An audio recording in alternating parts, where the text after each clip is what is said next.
I just got this.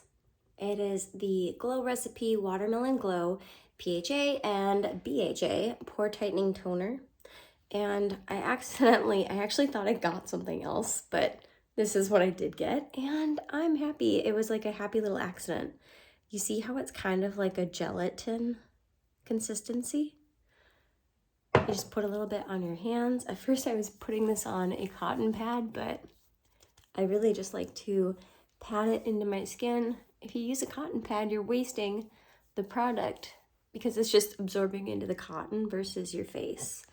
And I just got a mini one, which is awesome because then I can bring it traveling with me very easily. Doing a lot of traveling, so I'm trying to buy more small items.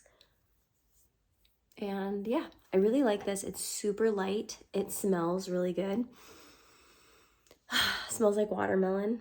I can only smell a little bit right now because I'm just getting over COVID, but I really, really like this. It makes my face super nice.